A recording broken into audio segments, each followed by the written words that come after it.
Queridos, 1 Coríntios capítulo 11, 1 Coríntios 11,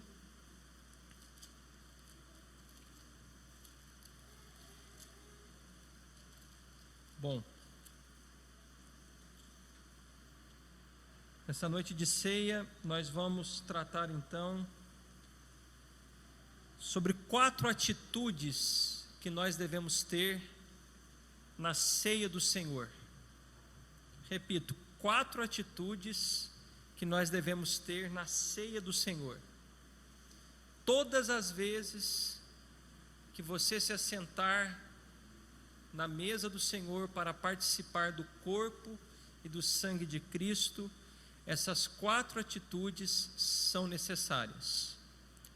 A primeira delas é você e eu olharmos para o passado. A segunda delas é olharmos para o futuro. A terceira delas é para que possamos olhar para dentro de nós mesmos, um exame pessoal. E a quarta atitude é olhar ao redor, olhar ao próximo. A primeira delas, então, que é olhar ao passado, significa que nós devemos que trazer à memória a morte do Senhor Jesus Cristo. E para trazermos à memória, temos que olhar para o passado, relembrar aquilo que Cristo fez por nós pecadores. A segunda atitude está no verso 26, que nós vamos ver, é olhar para o futuro, porque sempre que a gente se reúne para cearmos, nós também estamos anunciando o retorno do Senhor Jesus Cristo, essa promessa gloriosa de que Jesus voltará para buscar a sua igreja. E a terceira é um exame pessoal, é analisar a si mesmo, é ver como anda a nossa conduta, o nosso comportamento diante de Deus e da sociedade. E o quarto é você olhar ao redor, é você olhar o próximo, os seus irmãos. Todas as vezes na ceia, nós precisamos ter essa atitude. E a primeira delas, então, como eu disse, está aí no verso de número 25 e o verso de número 26.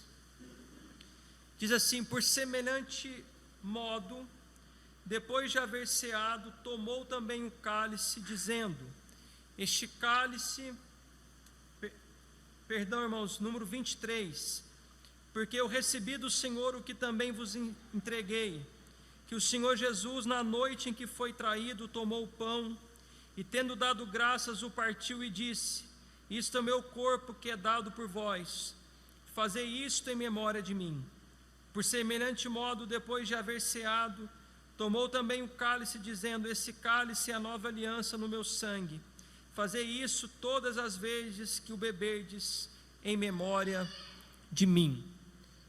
Ou seja, sempre que a gente prepara ali o pão que representa o corpo de Cristo, o suco de uva que representa o sangue de Jesus, sempre que a gente celebra a ceia, nós estamos trazendo e realizando isso em memória de Cristo, aquilo que Ele fez por nós. Com isso nós precisamos olhar para o passado, e quando nós olhamos para a morte de Cristo, nós temos pelo menos que responder 3 perguntas.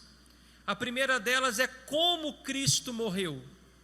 A segunda delas: por que Cristo morreu? E a terceira delas: por quem Cristo morreu?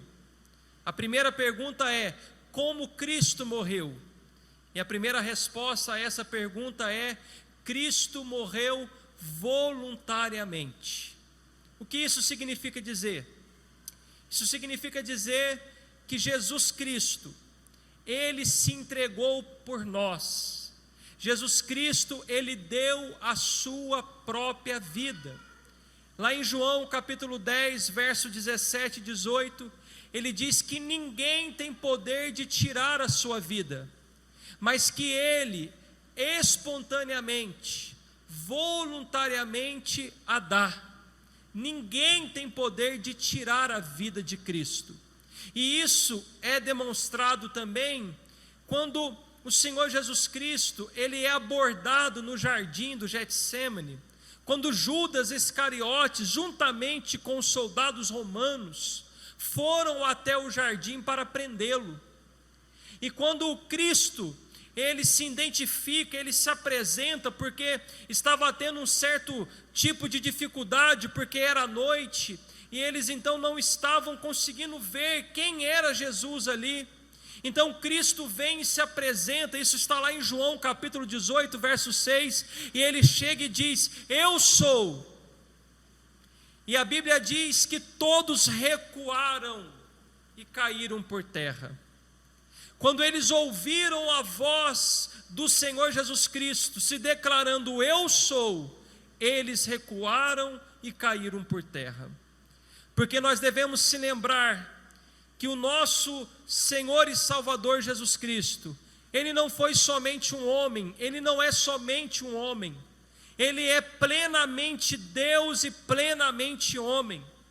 Esse Cristo a qual nós celebramos essa noite, ele desceu do céu, ele é o Deus Filho, ele desceu do céu da sua glória e se fez como um de nós.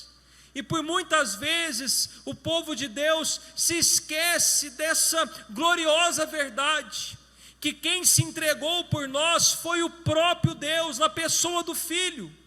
E quando ele se declara: eu sou, e todos caem por terra, você tem que se lembrar que lá em Êxodo, a Bíblia diz que quando Moisés falou ao Senhor: Senhor, mas quando me perguntarem quem me enviou, o que eu vou dizer?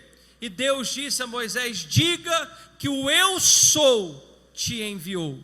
Ou seja, quando Cristo se declara ali aos soldados, como eu sou, ali está a voz do Deus Todo-Poderoso. E quando Deus Todo-Poderoso fala, os homens se encurvam, os homens tremem, os homens caem por terra. E foi exatamente o que aconteceu naquele momento. Aqueles soldados caíram por terra. Eles não tinham poder de tirar a vida de Cristo. Ele simplesmente se entregou. Quando Pedro viu aqueles soldados armados com espada, com porretes, Pedro logo saca uma espada, corta a orelha de um deles, chamado Malco. O Senhor Jesus o repreende e diz o seguinte: Pedro, se eu quisesse agora, eu oraria ao Pai e Ele me enviaria 12 legiões de anjos. Ou seja, se eu quisesse me livrar da morte, se eu quisesse me livrar desse momento, eu me livraria. Mas eu vim para isso. Essa foi a missão que ele veio. Ele já veio para morrer, ele já veio para se entregar por nós pecadores. Então Cristo morreu voluntariamente. Ele quis morrer, ele quis se entregar. Ninguém tirou a vida de Cristo, ele quis morrer. Se ele não o quisesse, ninguém tiraria a sua vida, porque ele é Deus, porque ele tudo pode, ele é o dono da vida. Então é o primeiro ponto: como Cristo morreu, morreu voluntariamente. Segundo, ele morreu como um maldito. Gálatas 3, verso 13 diz que ele se fez maldição por nós, que ele morreu como um maldito de Deus. Lá em Deuteronômio diz a Bíblia que aquele que morresse pendurado no madeiro, ele era considerado um maldito. E foi exatamente isso que ocorreu com Cristo. Ele morreu como um maldito. Logo ele, o Filho bendito de Deus Pai, logo ele que ouviu dos céus a voz do Deus Pai dizendo: este é meu Filho, em quem eu tenho prazer. Ele se fez maldito por nós. Por que ele se fez maldito? Para que você e eu nos tornássemos benditos de Deus. Eu e você éramos malditos, porque somos pecadores, somos falhos, temos prazer no pecado, na iniquidade. Nós sim éramos considerados malditos, mas quando Cristo morre naquela cruz e paga o preço da nossa redenção, Ele nos torna agora benditos de Deus. E Ele mesmo disse que naquele dia nós ouviremos: vinde, benditos de meu Pai, para o lugar que eu vos tenho preparado. Na cruz, Cristo morreu como um maldito, mas Ele também morreu como uma ovelha muda. Isaías 53, verso 7 diz que no meio daquela opressão toda, Ele morreu como uma ovelha muda. Ele foi para o matadouro como uma ovelha muda. Ele não abriu a boca, mesmo diante de tanta dor, diante de tanta humilhação. Um homem que só fez o bem a todos, um homem que abençoou as pessoas que foram até ele. Agora ele está sendo humilhado, ele foi esbofeteado, ele suou sangue de tamanha agonia que ele estava na sua alma. Ele foi crucificado, furaram suas mãos, seus pés, colocaram uma coroa de espinho na sua cabeça, cuspiram na face dele, deram-lhe murros, esbofetearam o seu rosto. Ele foi extremamente humilhado, e mesmo assim não abriu a boca, e mesmo assim não reclamou, mesmo assim não murmurou. E eu quero abrir aqui um parênteses e pegar o exemplo de Cristo a nós, porque por vezes, por questões tão banais, por questões tão pequenas, estamos abrindo a boca para reclamar, para murmurar. Reclamamos de tantas coisas, reclamamos da vida conjugal, reclamamos dos filhos, dos pais, do trabalho, reclamamos da vizinhança, reclamamos do Brasil, do Estado, murmuramos da igreja, do pastor, dos irmãos, daquilo que não temos, daquilo que temos. E Cristo, diante de um cenário tão cruel de dor, não abriu a boca. Nós precisamos aprender com o nosso Salvador a murmurarmos em hipótese alguma. Temos mais palavras de gratidão do que murmuração. Se teve um homem que poderia abrir a boca em alguma medida e falar alguma coisa, era Cristo, mas ele não abriu a boca. Ele enfrentou tudo o que passou, toda aquela humilhação, o Calvário, a caveira, o Gólgota, por amor a nós, sem abrir a boca. Como Cristo morreu, morreu voluntariamente, morreu como um maldito, morreu como uma ovelha muda que vai para o matadouro. Mas agora uma outra pergunta, quando nós olhamos para o passado e meditamos na morte de Cristo: por que Cristo morreu? Por quê? Qual a razão? Qual o motivo? Cristo morreu para nos salvar. Salvar do quê? De uma justa condenação que nós merecíamos, por conta dos nossos pecados. Você e eu, todos os dias nós quebramos a lei de Deus. Todos os dias nós pecamos contra esse Deus santo, contra esse Deus puro, criador. Todos os dias nós nos rebelamos diante dessa autoridade máxima e suprema. Porque Cristo morreu para nos salvar de uma justa condenação, de um juízo que viria justamente sobre nós, nos lançando eternamente ao inferno, ao lago de fogo e enxofre. Porque Cristo então morreu para nos salvar. E é válido lembrar que você e eu jamais conseguiríamos salvação pelos nossos próprios méritos. Por mais que boas obras sejam louváveis, elas são insuficientes para nos salvar. Ainda que você tente melhorar o seu comportamento, essa melhora significativa que você pode obter, elas não apagam os seus pecados, elas não pagam pelos seus pecados. A salvação é algo impossível ao homem. Uma certa vez, em Mateus capítulo 19, os seus discípulos perguntaram a Cristo se era possível eles se salvarem, se a salvação era possível aos homens, e a resposta de Cristo foi: aos homens isso é impossível, mas para Deus todas as coisas são possíveis. E a notícia boa que eu quero dar a você nessa noite, que aquele que recebeu a salvação como um presente, recebeu a maior dádiva que um homem pode ter. O maior presente que o ser humano pode receber da parte de Deus é a salvação eterna, é o perdão dos pecados. E isso deve gerar em nós contentamento, alegria, gratidão. Lembre-se do que Cristo disse: o que adianta o homem ganhar o mundo inteiro e perder a sua alma?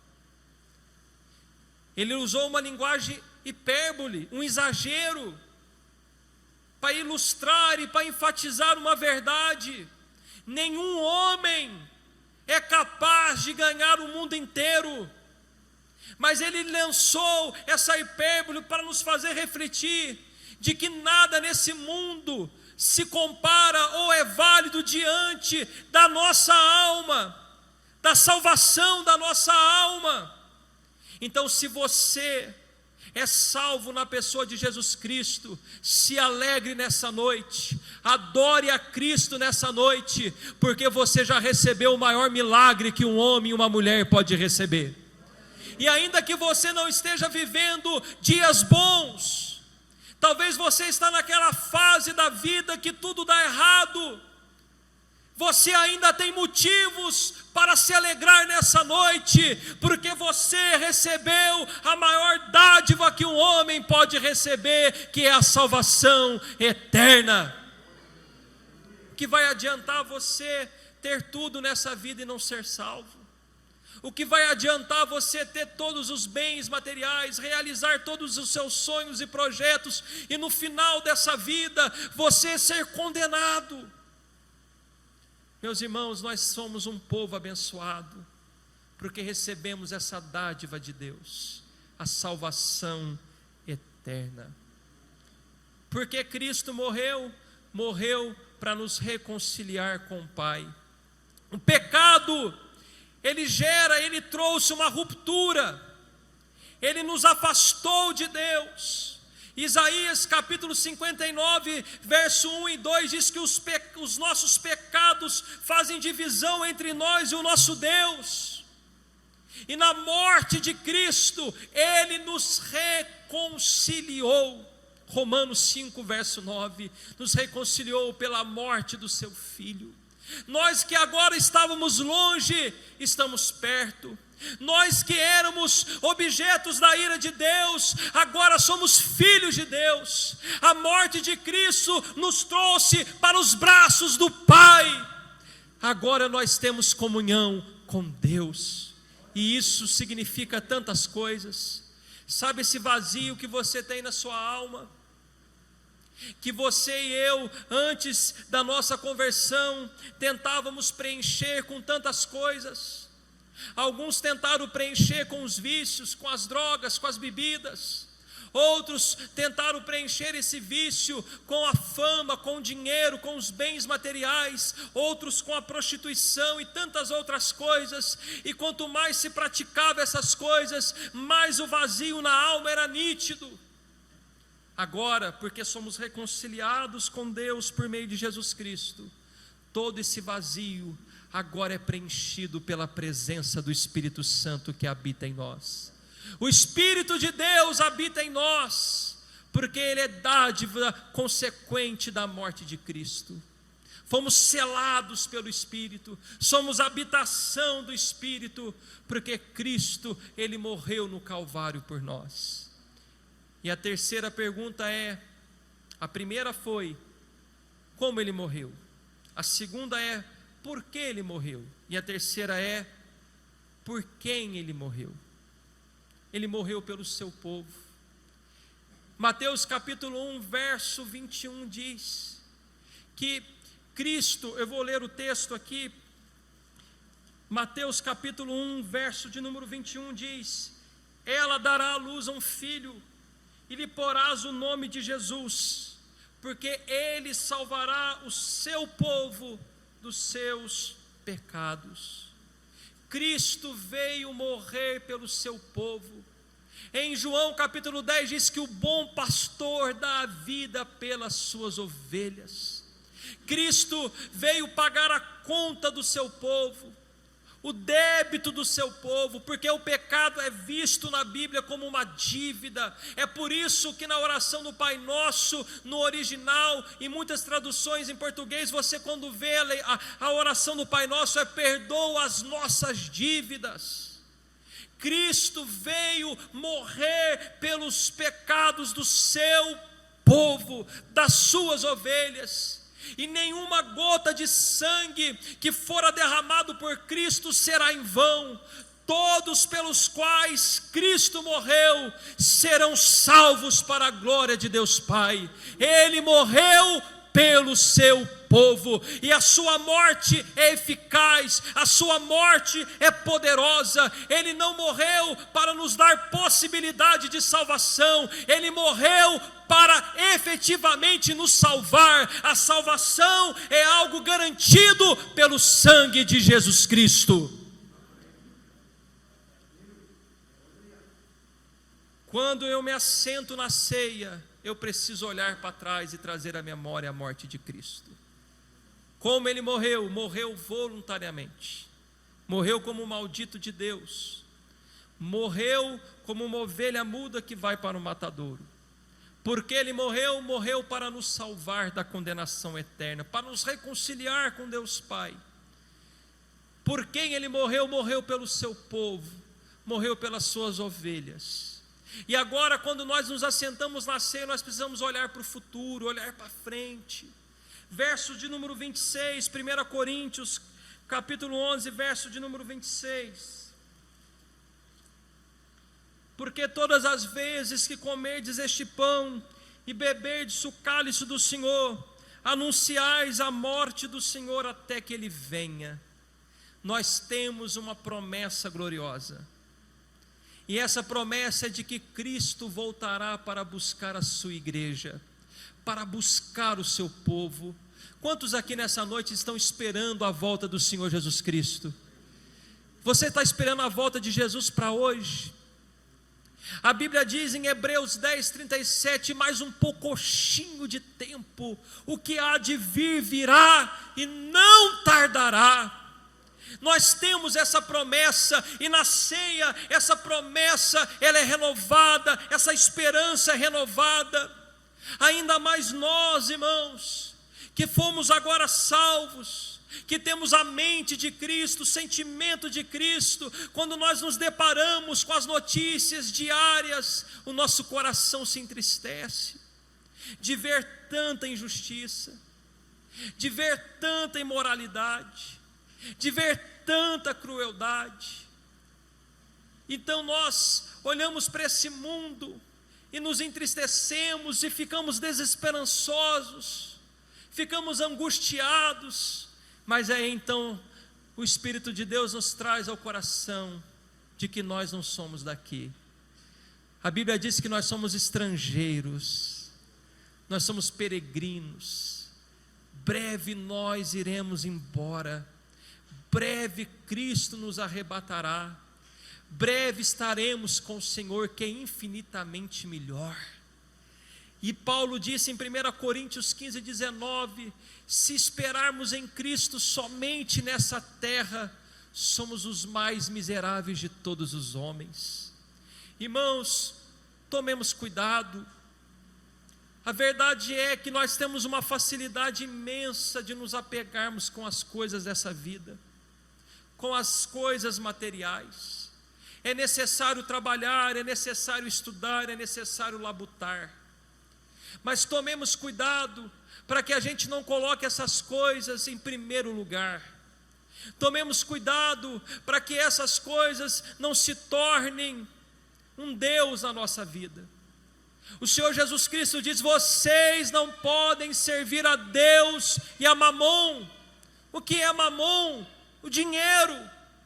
Quantas pessoas que se perderam na caminhada, que estavam assentados nos bancos da igreja, e que na avareza, no afã de conquistar, de comprar, de ter os seus sonhos realizados, se perderam.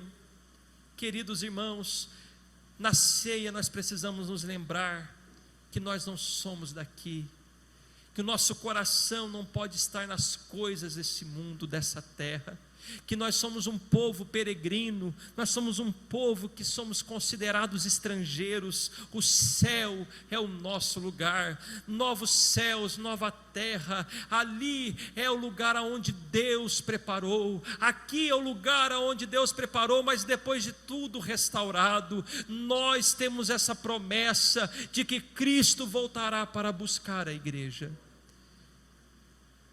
Mas eu sou impelido pelo Espírito Santo a falar uma coisa muito séria a todos nós. Nós temos essa promessa de que Cristo voltará e nos arrebatará, e esse arrebatamento é de forma coletiva, todos ao mesmo tempo.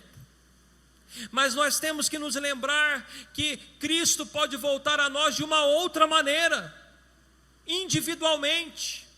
Na nossa morte, Cristo pode voltar para nós, e nós temos que estar preparados para esse dia. Após a morte não há uma outra oportunidade, uma outra chance. Ou você é salvo ou você não é. E eu me lembro que ainda esse ano eu fiz um velório de uma jovem de 15 anos, uma adolescente, que simplesmente teve uma dor de cabeça num dia à noite, foi ao hospital e de lá foi internada, e passados-se poucos dias veio a óbito. Ela estava em Cristo, está com o Senhor, desfrutando das glórias eternas, mas isso é uma grande advertência para nós. Nós não podemos contar de que nós teremos muito tempo de vida, de que nós vamos poder consertar a nossa vida. Isso chama-se um pecado da presunção. É você achar que está no controle da sua vida. A nossa vida é frágil demais. Nós não temos controle nem do amanhã. Para falar a verdade, nós não podemos nem afirmar o que vamos fazer depois desse culto. Temos planos, mas não sabemos se vamos ter condições de realizá-lo. Por isso que você e eu precisamos agora, nesse momento, nos achegarmos a Cristo, crer nele, se arrepender dos nossos pecados, porque se Cristo nos chamar, se Cristo decidir tirar a nossa vida, porque é Ele que dá e é Ele que tira, nós nos encontraremos com Ele, passaremos diante desse juízo. Se nós não tivermos em Cristo, seremos condenados. Cristo voltará de forma coletiva, mas também de forma individual. Mas a minha ênfase aqui, quando a gente se reúne na ceia, a gente precisa ter alegria de se lembrar que logo, brevemente, tudo isso vai se findar. Ali não haverá lágrima, ali não haverá choro, ali não haverá traição, ali não haverá angústia, ali não haverá decepção, ali não haverá ansiedade, ali não teremos mais a presença do pecado. Uma das coisas que me angustia todos os dias é o fato do pecado ainda habitar em nós. Por mais que sejamos uma nova criatura, em nós ainda reside a natureza adâmica. É por isso que você e eu pecamos todos os dias. E naquele grande dia nós seremos livres plenamente livres da presença do pecado. Que dia maravilhoso será esse! O dia em que nós vamos encontrar e vê-lo face a face, o dia em que nós vamos viver eternamente glorificando o nome do Senhor, de que nunca mais iremos entristecer aquele que tanto nos ama, porque o pecado já não estará mais em nós. Terceira coisa que nós devemos fazer na ceia, terceira atitude: olharmos para nós mesmos. O texto diz, verso de número 27, por isso, aquele que comer o pão ou beber o cálice indignamente, será réu do corpo e do sangue do Senhor. Examine-se, pois, o homem a si mesmo, e assim coma do pão e beba do cálice. Pois quem come e bebe sem discernir o corpo, come e bebe para seu próprio juízo. Queridos irmãos, é noite de exame, de autoavaliação. Veja que o texto manda você olhar e examinar a sua vida e não a vida do outro, porque essa é a nossa tendência. A gente gosta de cuidar da vida dos outros, mas na ceia a gente tem que olhar para a nossa vida, para o nosso coração. E é válido lembrar, irmãos, que nós, o povo de Deus, aqueles cuja Bíblia diz em João 15,16 que o Senhor Jesus Cristo olhou para os discípulos e falaram assim: não foste vós que me escolheste, mas eu vos escolhi a vós. Que a marca do povo de Deus, a marca daqueles a quais Cristo escolheu, é uma vida de santidade. A vida do povo de Deus é marcada por prazer em Deus e rejeição pelo pecado.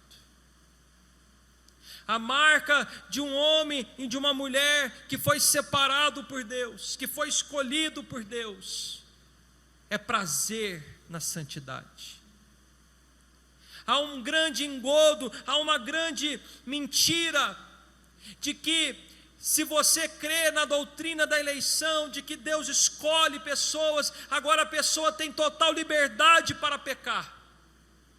Se eu sou um escolhido por Deus antes da fundação do mundo, então eu posso pecar que nada vai me acontecer. Isso é um grande equívoco, é uma mentira de Satanás. Muito pelo contrário, o que a Bíblia nos mostra e nos afirma categoricamente, praticamente na Bíblia toda, que se você de fato pertence a Deus, a marca da sua eleição, a marca que Deus colocou sobre você é santidade. Tão longe de afrouxar a uma vida santa, a doutrina da eleição nos leva a sermos mais santos ainda, a vivermos para a glória de Deus, a vivermos uma vida santa não só dentro da igreja, mas principalmente na nossa casa, na nossa família, quando ninguém nos vê, no trabalho, na faculdade, na escola, na vizinhança, no futebol, no basquete, aonde quer que estejamos. A marca do povo de Deus é santidade. Autoexame, como anda a nossa vida. Você se diz crente, você se diz filho de Deus, mas cadê as evidências de que você é um filho de Deus? Você tem prazer na palavra, você tem prazer na oração, você diz não ao pecado e à tentação. Isso não significa dizer que nós não pecamos, isso não significa dizer que nós somos perfeitos, mas há uma diferença do crente para não crente. Deixa eu citar aqui um exemplo.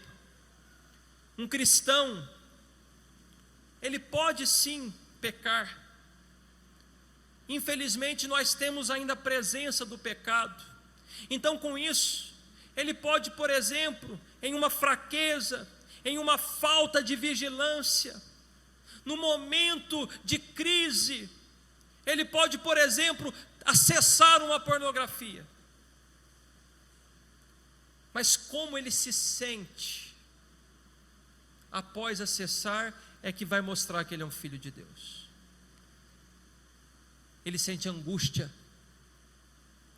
ele sente tristeza, ele sente nojo de si mesmo, porque ele sabe que aquele ato desonra a Deus, que aquilo é um pecado contra Deus. E se é casado, pior ainda, porque a pornografia é um adultério, porque Jesus deixou claro que o homem que cobiçar uma mulher já adulterou. Então o que ele faz, ou ela, porque mulher também acessa a pornografia, ele se prostra diante de Deus, em angústia, algumas vezes em lágrima, dizendo: Deus, tem misericórdia de mim, porque o que eu fiz é um erro, é um pecado contra ti, contra a minha família, eu sou um miserável pecador, tenha misericórdia de mim. Ele se sente indigno. O ímpio não, ele acessa a pornografia, ele acha aquela atitude algo comum, ele tem prazer, ele quer mais.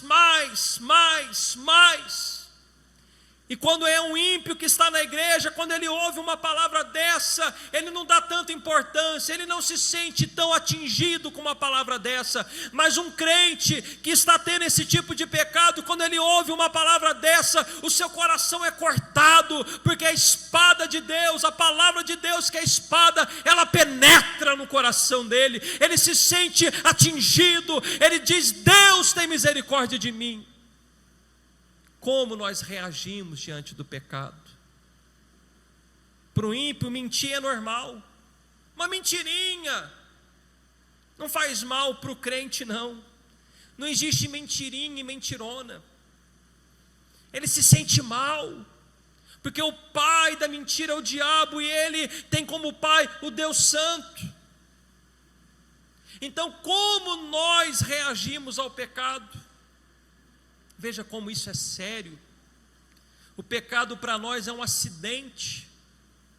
Quando você sai da sua casa, seja para onde for, eu tenho certeza que você não planeja um acidente, mas acidentes podem acontecer. Mas quando acontece um acidente, você se machuca, você tem um susto, você fica traumatizado. E aí você toma ainda mais cuidado. Acidentes não fazem parte do dia a dia da sua vida e nem da minha. Assim deve ser o pecado. Acidental. Não deve fazer parte da minha vida, o estilo da minha vida. Eles podem acontecer, infelizmente, mas não fazem parte do meu dia a dia, no sentido de eu cometê-los diariamente as mesmas coisas. Então, irmãos, é noite de exame. Como anda a sua vida? Como anda o seu casamento? Como anda o seu relacionamento com a sua esposa, com o seu esposo, com o seu pai, com sua mãe, com seus filhos? Como anda o seu relacionamento com os seus amigos? Quem é você aonde ninguém te vê? Quem é você no oculto? Pense nisso. E se você se sente falhas, a Bíblia vai aqui nos deixar claro de que você então deve ir ao Senhor. Não é para deixar de tomar a ceia, mas é para tomar a ceia, mas lembrando-se de que Cristo então precisa ser honrado, de que você deve beber a ceia do Senhor, honrando o Senhor. E você então deve ir aos pés dele, pedir perdão, purificação dos seus pecados. E a última coisa, verso de número 33 e 34, a parte B. 33, assim pois, irmãos meus, quando vos reunis para comer, esperai uns pelos outros. Se alguém tiver fome, coma em casa, a fim de não reunirdes para juízo. Olhe para mim, estamos encerrando. Havia um costume na igreja de Corinto, uma tradição, eles se reuniam toda semana para tomar ceia. Então eles marcavam uma reunião especial, uma espécie de um jantar, de um almoço, aonde todos os irmãos levavam algum tipo de alimento. Alguns levavam, por exemplo, Se fosse aqui no Brasil, o arroz, o outro feijão, o outro uma carne. E os cristãos mais favorecidos, mais ricos, faziam isso com a finalidade de dar àqueles irmãos mais pobres oportunidade de ter uma alimentação melhor. Os pobres muitas vezes não podiam levar nada, mas passando-se o tempo, essa festa que se chamava festa do amor, ela já não tinha tanto amor, porque os cristãos mais favorecidos chegavam mais cedo, compartilhavam ali aquelas bênçãos, aqueles alimentos, e não esperavam pelos mais pobres. Resultado, quando os mais pobres chegavam para a ceia do Senhor, aquele banquete, aquela refeição que não era ceia, já havia acontecido, ou tinha-se ali a sobra. Então Paulo está dizendo: esperai uns pelos outros. Ceia do Senhor é um dia em que a gente encontra com Deus, mas encontra com o próximo, encontra com os irmãos. É olhar ao redor e ter amor e ter compaixão com os nossos irmãos.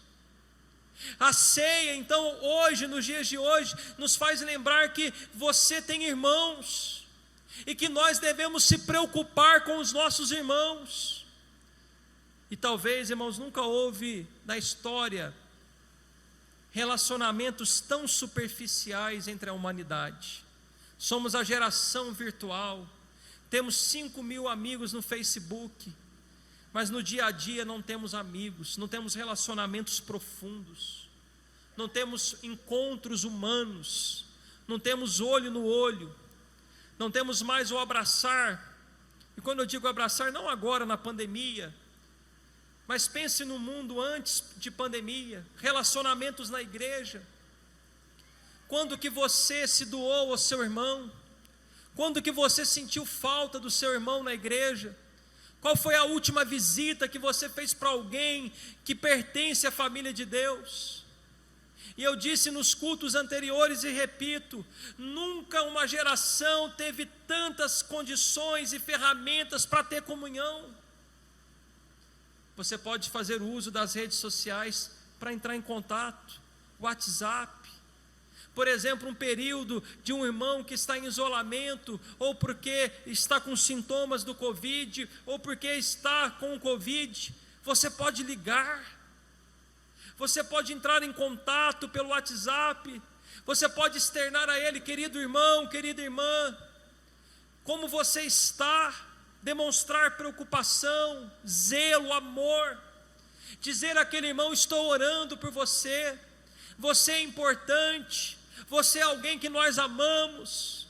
Mas não, irmãos, são raras as pessoas que têm esse sentimento. Nós somos egoístas, vivemos no nosso mundinho, queremos preocupar apenas com os nossos afazeres. É o que está acontecendo aqui em Corinto. Egoísmo, estão pensando somente neles, num grupo, estão deixando os pobres de lado, os menos favorecidos. Não há amor na prática. Havia ali uma ilusão, uma mentira, a festa do amor, mas não havia amor na prática. Nós somos o povo de Deus, devemos ser marcados pelo amor. Cristo, ele disse lá em João: nisto todos conhecerão que sois os meus discípulos, se vos amardes uns aos outros. Irmãos, é muito bom estudar a palavra, é um dever, é um prazer, uma responsabilidade, é algo que faz parte da vida do crente. É tão bonito ver irmãos se formando em teologia, e nós aqui encorajamos, nós aqui incentivamos. Há muitos irmãos aqui que fizeram teologia, outros que estão fazendo o ministério, o corpo de obreiro não para de estudar. Mas, irmãos, o que nós mais devemos ser conhecidos não é pelos diplomas que nós temos, mas é pela prática do amor. Nada vai nos adiantar termos diploma, seja de teologia, seja de qualquer outra matéria, se não tivermos o amor. Está na hora da gente amar de verdade, está na hora da gente se preocupar uns com os outros, Está na hora de você ter responsabilidades com o seu próximo. Há muitas maneiras de expressar o amor, e você pode fazê-lo. Então a ceia, 4 atitudes: olharmos para trás no passado, trazer à memória o sacrifício de Jesus por nós. Segundo, para o futuro, lembrando-nos da grande promessa da sua volta. Terceiro, um autoexame, uma avaliação de si mesmo, de como anda a nossa vida diante de Deus e da sociedade. E quarto, olhar ao redor.